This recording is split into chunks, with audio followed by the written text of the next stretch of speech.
bien ce qui se passe dans nos cœurs parfois.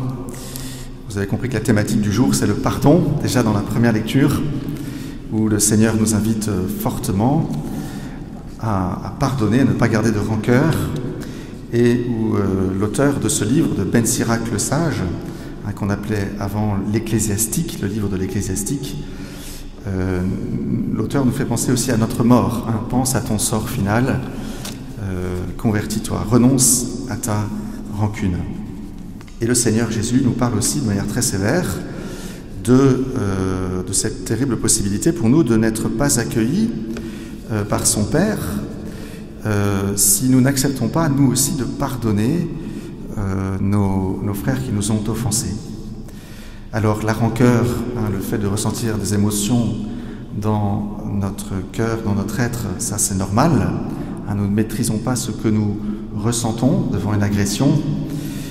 Cette envie spontanée, je parle du premier mouvement, cette envie spontanée de se venger, en tout cas cette blessure, cette douleur, que quelqu'un nous fasse du mal, ça c'est normal, mais Jésus nous dit qu'il s'agit de pardonner à son frère du fond du cœur. Et dans le fond du cœur, au plus profond de notre être, il y a la volonté, il y a cette capacité à décider de pardonner, de donner par-dessus l'offense, de redonner de la bienveillance, de l'amour à la personne qui nous a offensés et qui, nous le savons bien, ne se réduit pas à cette faute qu'elle a faite.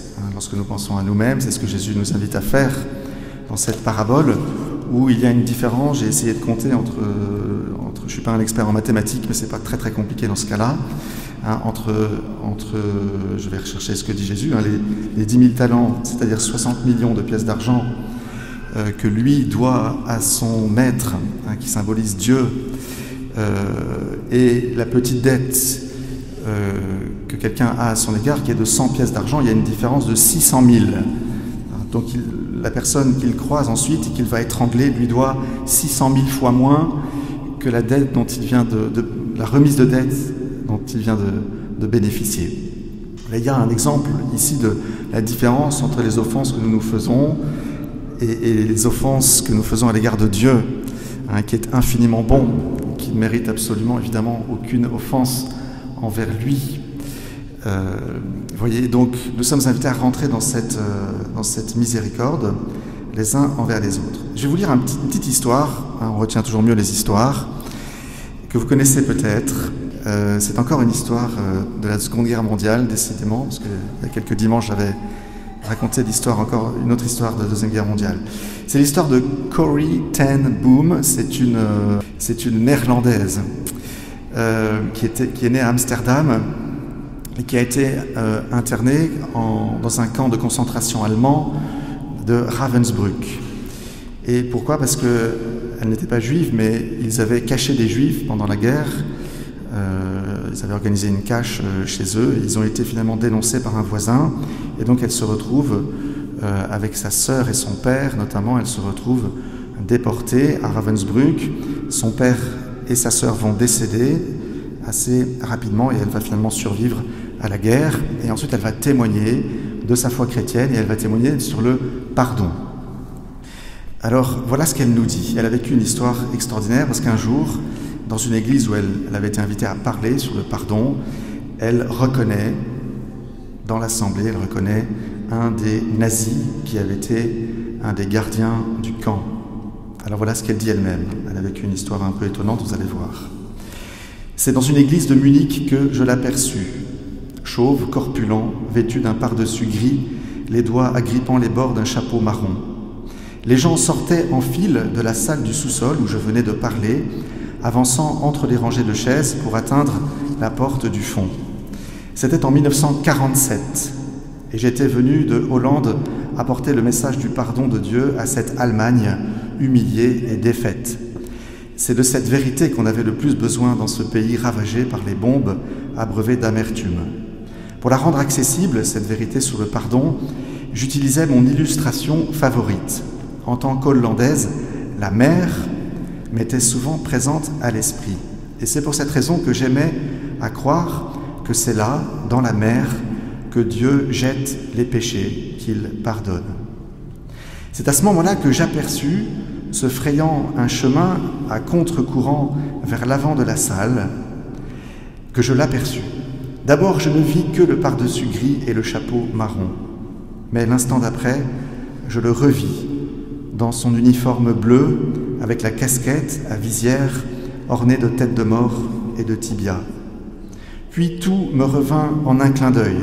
L'immense salle, la lumière crue des plafonniers, la pile de vêtements et de chaussures au centre de la pièce, la honte de passer nu devant cet homme. À 2 pas de moi, je pouvais revoir la silhouette frêle de ma sœur, les côtes saillantes sous sa peau flétrie. Je pensais, « Oh Betsy, comme tu es maigre !»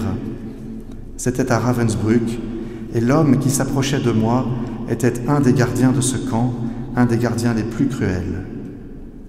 Et à présent, il se tenait devant moi, la main tendue.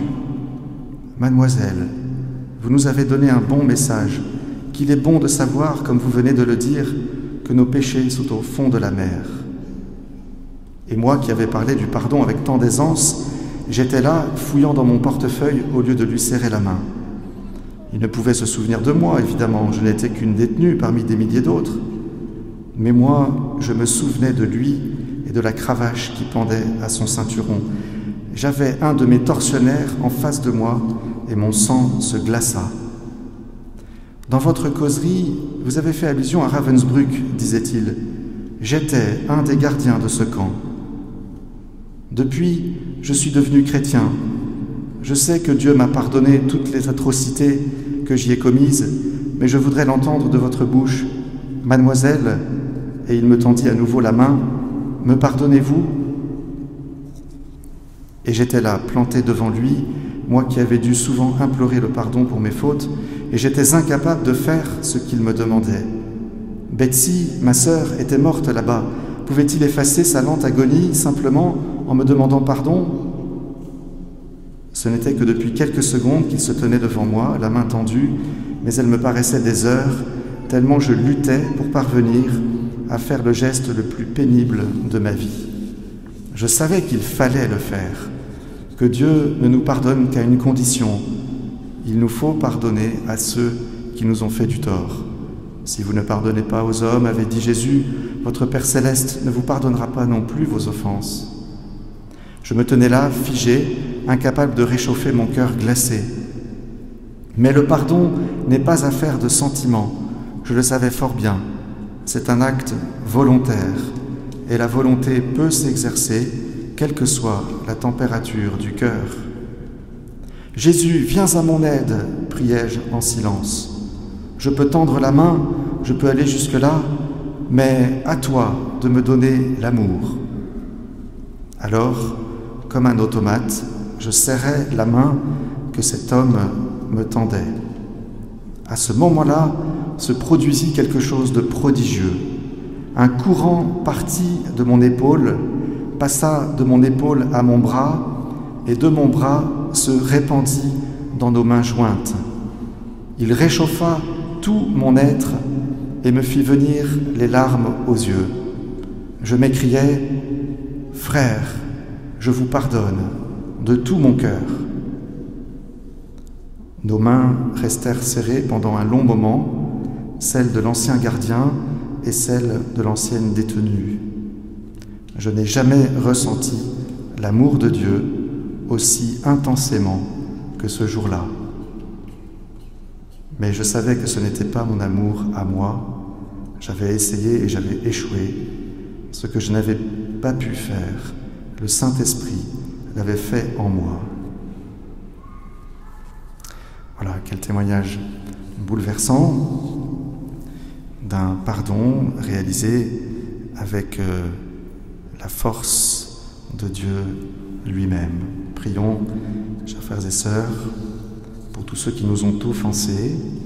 Demandons du fond du cœur la grâce de leur pardonner, de laisser se diffuser en nos cœurs cet amour dont nous sommes les premiers bénéficiaires, pour que nous puissions dire en toute vérité, ce n'est pas moi qui vis, c'est le Christ qui vit en moi. Amen.